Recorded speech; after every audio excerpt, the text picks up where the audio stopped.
ikut bahagia. Di pagi-pagi ambiar kita ingat waktu itu kita sempat menghadirkan keluarga dari almarhumah Vina. Kali ini kita hadirkan seorang pria yang sudah dinyatakan bebas sobat ambiar.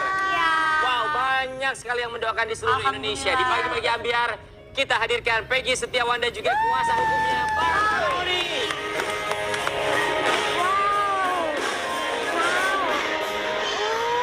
Selamat pagi. Selamat ya, Masya Allah. Itu doa seluruh masyarakat.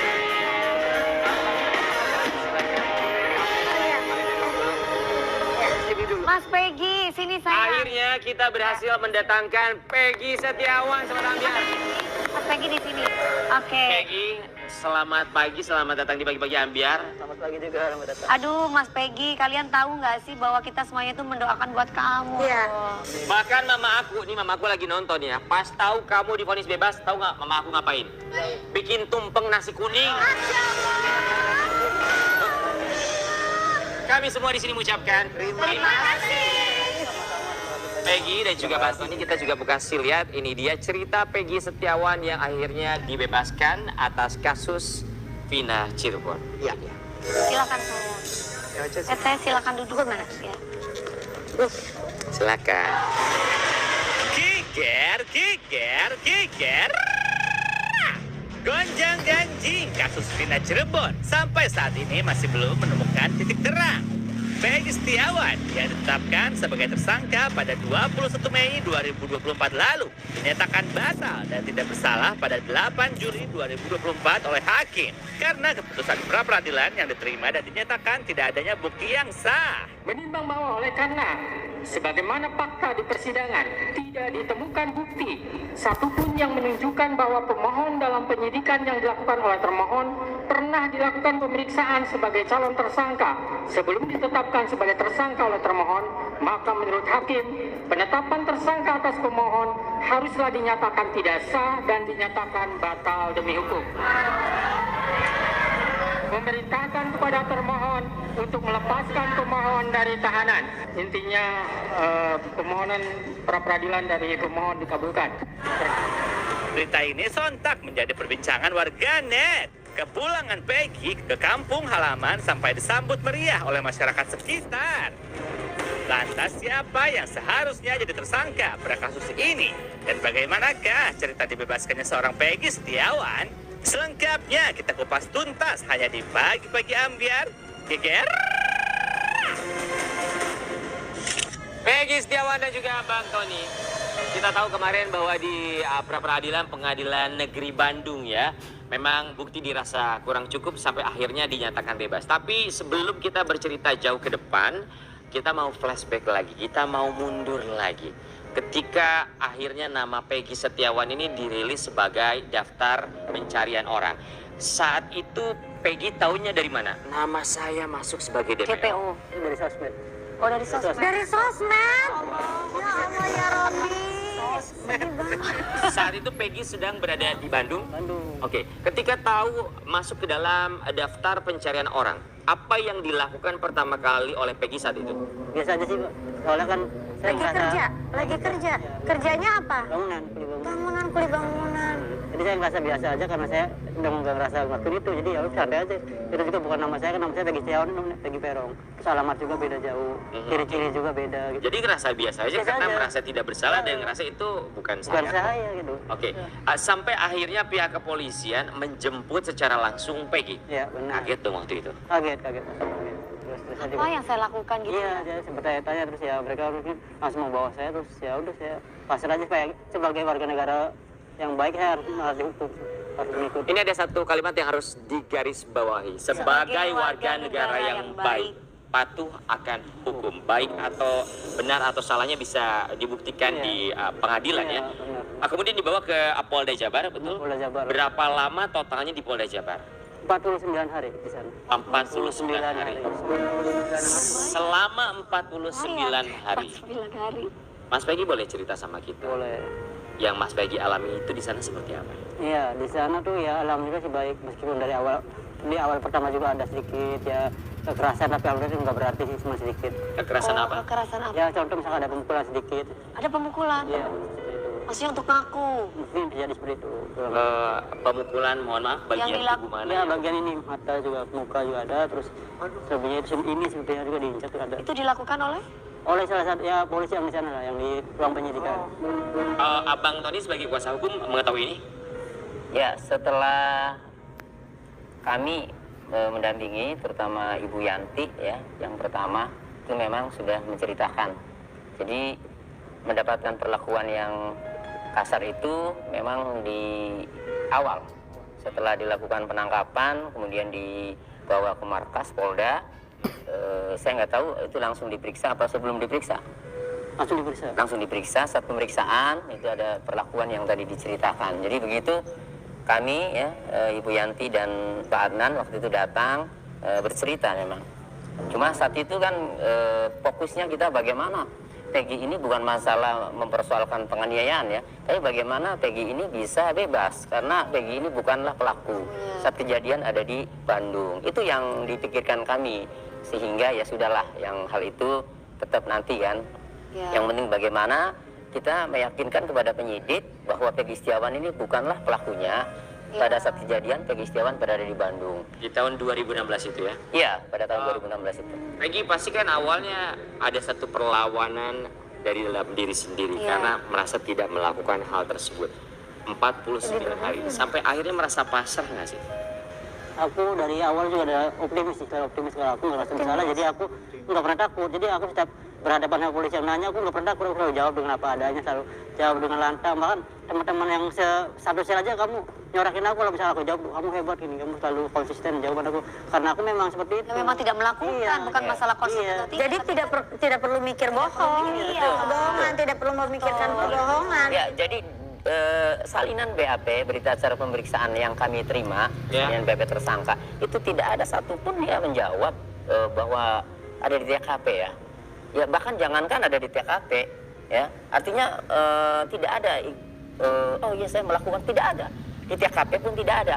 Yang menjurus kenal dengan para pelaku pun tidak ada. Oke, baik Bang Tony, tahan. Kecuali Sudirman ya. Yang Itu adalah BAP yang memang dibuat oleh Peggy Setiawan saat itu ya. Tapi ada juga yang memberatkan Peggy di saat pra-peradilan, betul ya? Di mana menyebutkan saksi tersebut menyebutkan melihat Peggy Setiawan, kemudian kami juga mendengar selintiran berita bahwa kabarnya Peggy ini mengubah identitas dirinya. Tapi untuk saksi yang memberatkan Peggy saat itu akhirnya seperti apa, Bang Tony?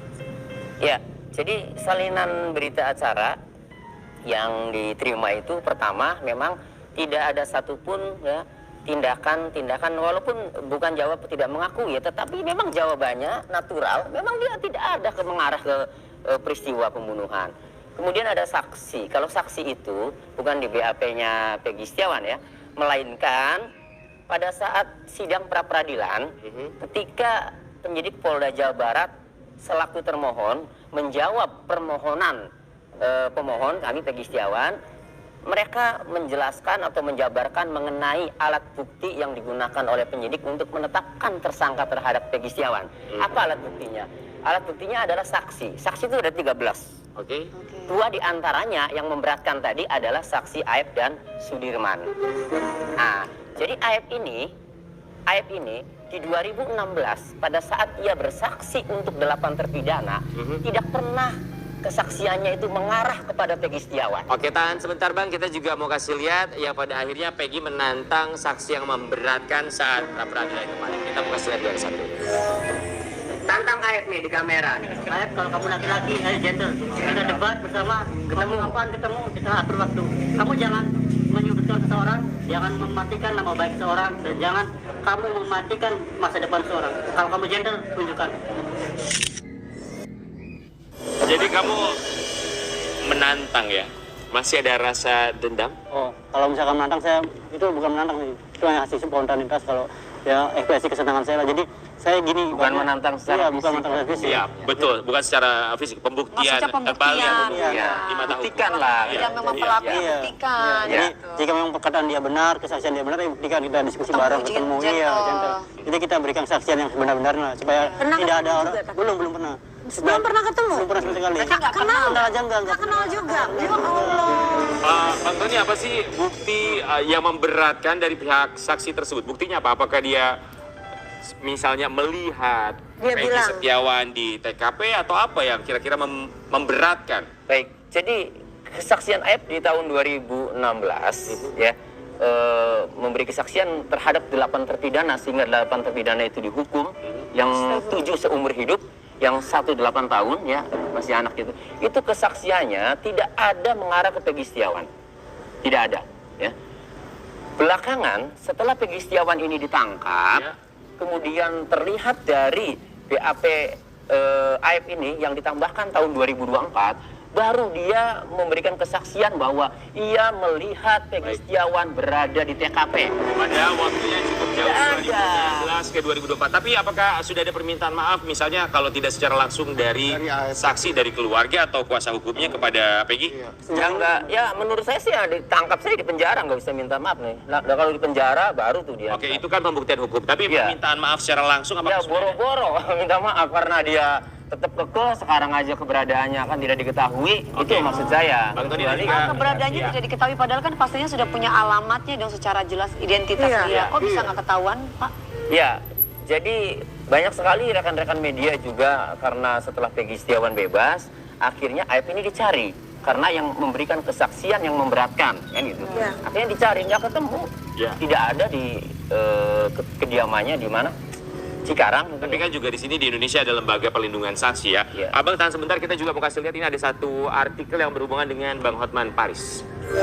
Hotman Paris ungkap ada kemungkinan Peggy Setiawan bebas hanya sebentar. Dalam hitungan hari bisa ditahan lagi. Bang Tony sebagai sesama kuasa hukum, tanggapannya apa atas statementnya Bang Hotman Paris? Ya, ya mungkin bisa saja Bang Hotman itu belum membaca secara utuh amar putusan pra-peradilan yang menetapkan Peggy Setiawan bebas sebagai bebas dan tersangkanya itu batal. Karena begini. Tapi itu asumsi ya Bang? Ya. Itu asumsi abang loh kalau Bang Hotman Paris belum membaca semuanya. Iya, karena begini, kalau dibaca pada amar putusan nomor 5 itu dinyatakan bahwa menyatakan tidak sah segala keputusan atau penetapan lebih lanjut ya oleh termohon penyidik ya yang berkenaan dengan penetapan tersangka. Seperti yang tadi disampaikan. Ya, berkenaan dengan penetapan Pak Hakim, tersangka ya. ya terkait kasus Pina Eki ini. Artinya keputusan ataupun penetapan lebih lanjut terkait penetapan tersangka Peggy Setiawan itu dinyatakan tidak sah yang akan datang. Itu. Walaupun ada bukti baru. Ya, walaupun ada bukti baru kan, silakan, tetapi ini sudah terkunci. Putusan pengadilan dianggap benar sepanjang belum ada yang bisa membuktikan sebaliknya. Arti membuktikan sebaliknya itu adalah dilakukan upaya hukum, misalkan peninjauan kembali. Namun, lagi-lagi sudah terkunci lagi di pasal 83 KUHP. Dinyatakan bahwa putusan pra-peradilan tidak dapat dimintakan banding atau upaya hukum. Sehingga inkrah itu. Saya baru tahu kalau keputusan pra-peradilan sudah tidak bisa masuk ke peninjauan kembali ya? Tidak bisa. Oke, baik. Bang Tony, tahan sebentar. Ini kita juga mau kasih lihat ada satu artikel kemarin Sobat Ambiar juga barangkali ketika menyaksikan press conference dari Polda Jabar saat itu. Ini juga ada satu momen yang menarik perhatian. Ya, kita juga mau kasih lihat yang satu ini. Alami kekerasan saat pemeriksaan. Peggy Setiawan mau laporkan penyidik Polda Jabar ke Propam. Emang benar itu, Bang? Ini kalau kita lihat gambar ini, Sobat Ambiar mungkin yang mengikuti kasusnya masih ingat ya, saat itu Peggy, mohon maaf, betul memang dilakukan Ditutup ya, tutup mulutnya. Tutup mulutnya seperti itu. Ketika mau ngomong. Iya benar itu. Kenapa? Kurang tahu. Kamu kenapa? Kurang tahu itu. Apa pertanyaan mau- dari mau ngomong apa waktu itu? Ada Saya pertanyaan mau dari media, mengungkapin. kemudian kamu jawab. Iya betul itu. Saya mau mengungkapkan ini hati saya karena saya nggak salah. Ya, tiba-tiba saya diseret ditutup itu. Oke, tanggapan Bang Tony sebagai kuasa hukum. Ya, kan begini, itu menunjukkan ketakutan ya bagi kami penyidik itu ya. Ketakutan, khawatir dia ngomong. Padahal kita bandingkan, pernah nggak melihat ada tersangka yang pakai baju tahanan yang permasalahannya itu kalau tidak salah dengan perempuan. Lalu enak tuh ditanggap tuh sama Kapolres. Lebih baik pilih yang mana, kan, gadis apa janda. Dia sampai enak tuh ngomong kan, pilih janda, pilih janda. Artinya interaksi seorang tersangka dengan Kapolres ya, kemudian disorot media, itu mendapatkan kebebasan yang luar biasa. Dan berbeda. Kenapa di saat Peggy? Ya, berbeda di saat Peggy ya. Harusnya kalau memang penyidikan itu memang apa adanya ya, harusnya biarkan saja. Toh yang namanya salah tetap salah. Tidak akan bisa jadi benar. Ekspresi muka juga kelihatan. Peggy Setiawan ini orang kampung, orang kuli bangunan. Kalau memang ia bersalah tidak akan berani nyolot ya seperti itu, berani ya ngomong seperti itu. Paling raut mukanya, paling orang yang bersalah itu kelihatan nunduk aja, malu. Ini Peggy tidak, selalu melihat ke depan kamera kan. Nah, ketika ada kesempatan mau ngomong kan berusaha untuk tidak boleh dihalangi kan. Itu. Jadi kami menilainya ini sejak awal pun konferensi pers sudah kelihatan. Makanya kami penasihat hukum Peggy Setiawan sangat optimis bahwa Peggy Setiawan tunggu saatnya pasti bebas. Bang Tony, kita juga mau kasih lihat yang satu ini. Apakah betul ini adalah statement yang sempat dilontarkan oleh Bang Tony? Sebut Polda Jabar tidak niat ungkap kasus Vina. Pengacara Peggy Setiawan kalau niat harusnya 8 tahun sudah tertangkap. Apakah betul ini statement Abang? Ya betul. Jadi gini, sejak 2016 ya 2017 saya baca 3 putusan pengadilan atas nama 8 terpidana itu ya, itu saya lihat mulai dari dakwaan ya, dakwaan itu sederhana sekali. 8 orang divonis terbukti melakukan pembunuhan berencana, namun dalam dakwaannya sampai pembuktiannya tidak pernah terungkap kapan perencanaannya, siapa yang merencanakan, pertemuannya berapa kali. Dalam pembunuhan berencana itu harus ada namanya meeting of mind, persamaan niat. Ya, walaupun awalnya misalnya dari si A dulu, ya, tetapi ketika kumpul, ya, kemudian dibagi peran, sampai terakhir itu persamaan niatnya itu ada. Kapan mulai dieksekusi, ini bagian apa? Tidak ada terungkap. Kedua, di dalam putusan pengadilan juga ada 6 barang bukti berupa handphone, diantaranya handphonenya Vina, korban. Tidak pernah dibuka, tidak ada penyidik menyatakan dari penyelidikan ini motifnya ini, itu terlihat dari handphone, tidak ada. Kemudian satu lagi, ada CCTV.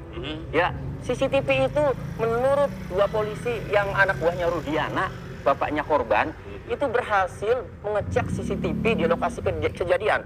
Namun belum dibuka. Artinya kalau niat, kan itu, sejak dulu dibuka, ya udah keungkap dari dulu.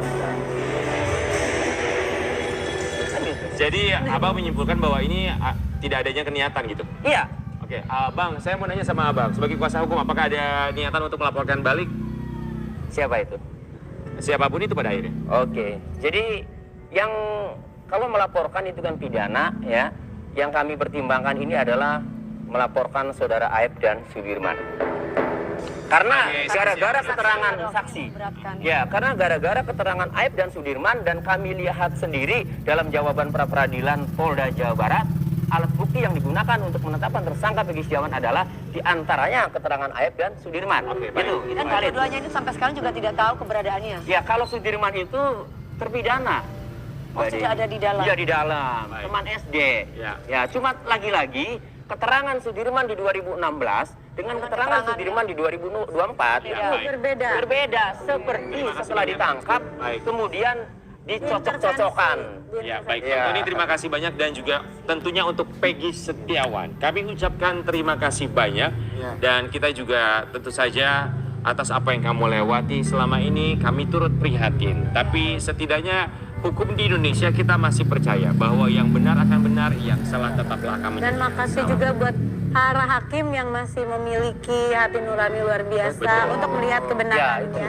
Dan kami juga masih saya mengucapkan mau ngucapin terima kasih ya kepada hakim yang mulia Pak Eman Sulaiman, ini luar biasa. Baik, terima kasih banyak Bang. Dan kita juga masih yakin dengan tentu saja pihak kepolisian, kemudian juga penegak hukum lainnya, termasuk juga peradilan di Indonesia masih akan memberikan yang sebaik-baiknya, yang benar tetap yang benar, yang salah tetaplah yang salah. Pokoknya buat Peggy Setiawan sekarang semangat kerjanya ya, kali sama keluarga. Prasangka baik kepada kita. Ya, jadi kebanggaan keluarga. Ya. Amin. Tapi kalau ngomongin soal keluarga, kita juga akan menghadirkan keluarga.